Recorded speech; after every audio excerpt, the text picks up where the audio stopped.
Hello students of class 11। आज हम एक इम्पोर्टेंट टॉपिक समझते हैं and the name of topic is law of conservation of linear momentum, या अगर अभी हिंदी में बोलें तो रेखीय संवेग संरक्षण नियम, या सिर्फ संवेग संरक्षण नियम भी बोलेंगे, क्योंकि एक कोणीय संवेग संरक्षण नियम भी आएगा आगे वाले चैप्टर में। लेकिन अभी हम रेखीय संवेग संरक्षण की बात करते हैं। तो ये है क्या है, इसका पूरा डेरिवेशन समझते हैं बच्चों। चलिए देखते हैं क्या है। पहले संवेग संरक्षण नियम, या हमने संरक्षण नियम बहुत सारे पढ़े हैं, जैसे ऊर्जा का संरक्षण नियम, जैसे आवेश का संरक्षण नियम। ऐसा ही एक संरक्षण नियम और होता है किसका, जिसको हम बोलते हैं संवेग। क्या बोलते हैं? संवेग। संवेग के बारे में हमने ऑलरेडी स्टडी किया है। संवेग को हम बोलते हैं P = mv, P = m/v संवेग होता है। अब इस अगर मैं नियम को समझूं तो ये नियम होता है क्या, पहले इसको समझ लेते हैं।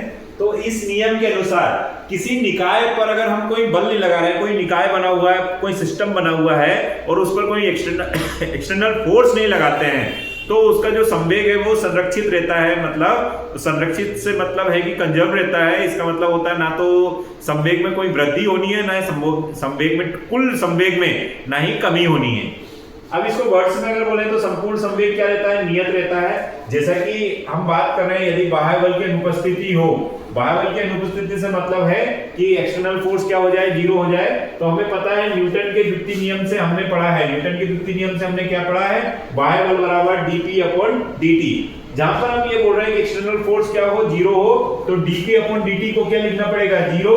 और जब इसका इसमें गुणा करेंगे और इसका क्या करेंगे, dp आ जाएगा और यहाँ पर ये जीरो हो जाएगा। और दोनों तरफ अगर हम इसका समाकलन करते हैं, जब जीरो का समाकलन किया जाता है तो वो वैल्यू क्या आ जाती है, एक नियतांक आ जाती है, कांस्टेंट आ जाती है। तो p बराबर क्या आ गया, नियतांक। ये p बराबर नियतांक होगा, p बराबर नियतांक होगा, मतलब p में कोई भी चेंज नहीं आएगा। और p यहाँ पर क्या है, किसी निकाय का कुल संवेग। चलिए बच्चों इसको डायग्राम और डिटेल में इसको समझते हैं। अगर मैं बोलूं कि मेरे पास कोई दो वस्तु है, एक वस्तु ये दिखाई दे रही है A और एक वस्तु ये दिखाई दे रही है B। दोनों के पास द्रव्यमान है, पहली वस्तु के पास द्रव्यमान ma है, दूसरी वस्तु का द्रव्यमान mb है।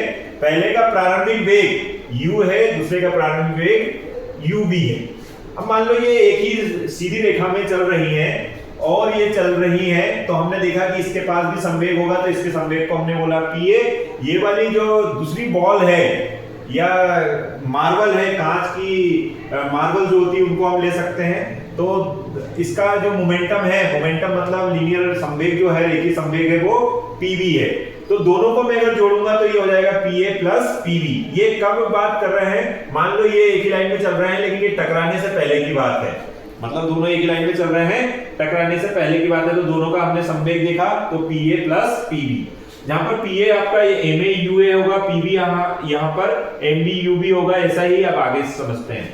अगर मान लीजिए हमने क्या किया, एक दूसरी कंडीशन ले ली है कि ua को बढ़ा दिया, किससे, ub से, और एक ही लाइन में चल रहा है। जैसे हमने मार्बल कंचे को हम मारते हैं ना, तो ये इसकी क्या होगा, वेग ज्यादा हो गया और इसका वेग कम हुआ, तो ये किसी मोमेंट पर क्या होंगे, टकराएंगे। तो अब हमने देखा कि इसका संवेग बदल गया और इसका भी संवेग बदल गया।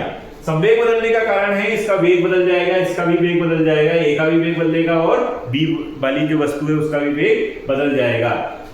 तो देखा कि ये जो पहली वाली वस्तु थी, टकराने के बाद उसका संवेग हो गया pa' और दूसरी वस्तु जो है उसका संवेग हो गया pb'। लेकिन दोनों को अगर मैं जोड़ूंगा तो ये pa' + pb' हमेशा किसके बराबर होगा, pa + pb के। मान लीजिए 2 किलोग्राम मीटर पर सेकेंड था, ये 3 किलोग्राम मीटर पर सेकेंड था, तो हो सकता है ये दोनों को जोड़ूंगा तो 5 होगा। ऐसे ही हो सकता है ये 1 किलोग्राम मीटर पर सेकेंड हो गया और ये 4 किलोग्राम मीटर पर सेकेंड हो गया। तो ये जोड़ने पर कितना आ रहा है, 5 किलोग्राम मीटर पर सेकेंड। ये भी जोड़ने पर कितना आ रहा है, तो ये भी आ रहा है 5 किलोग्राम मीटर पर सेकेंड। मतलब कुल उस निकाय का जो संवेग है वो क्या रहता है बच्चों, वो नियत रहता है, जैसा कि हमने यहाँ पर समझ लिया है। और थोड़ा समझते हैं, इसको ड्राइव करते हैं। माना कि हमने किसी क्षण, जो हमने टकराने की बात की, किसी क्षण किसी समय पर जो दो वस्तुएं हैं ए तथा बी वो टकराती हैं। अगर टकराती हैं तो हमें पता है वहां पर क्रिया और प्रतिक्रिया दोनों होगी, इसलिए हमें किसको लेना पड़ेगा, न्यूटन के तृतीय नियम को लेना पड़ेगा। मान लीजिए दोनों वस्तुएं टकराती है तो न्यूटन के तृतीय नियम से क्या आ जाएगा, F A B is equal to minus F B A. अब आपको पता है एफ का सूत्र हमारे पास होता है जो कि हमने गणितीय व्याख्या की है न्यूटन के द्वितीय नियम में, F equal to M A. और हमें त्वरण का पता भी है, त्वरण क्या होता है, A equal to V minus U upon T. तो हमने क्या किया, एफ की जगह, एफ ए बी की जगह, अब ये इसका बल निकालना है तो उसी का मास उसी का त्वरण, ऐसा ही उसी का मास उसी का त्वरण।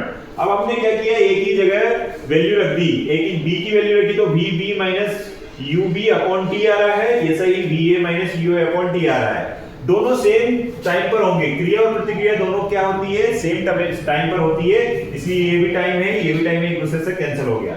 जब हम इन्हें ब्रैकेट को ओपन किया और पक्षांतरण किया तो हमें फाइनली ये मिल गया कुल संवेग टकराने से पहले, ये कुल संवेग टकराने के बाद। तो हमने देखा कि कोई संवेग बढ़ा भी नहीं कोई कम नहीं हुआ, कुल संवेग बढ़ा भी नहीं कुल संवेग कम भी नहीं हुआ। इंडिविजुअल का संवेग बढ़ गए कम हो गए वो अलग बात है, लेकिन कुल की बात है तो कुल संवेग निकाय का क्या मिला, हमें कांस्टेंट मिला। और यही हमें सिद्ध करना था कि जो किसी निकाय का अगर हम बाह्य बल ना लगाएं तो निकाय का कुल संवेग क्या होता है, नियत देता है। तो ऐसे करके हमने इसका डेरिवेशन देख लिया, एक इंपॉर्टेंट कॉन्सेप्ट है।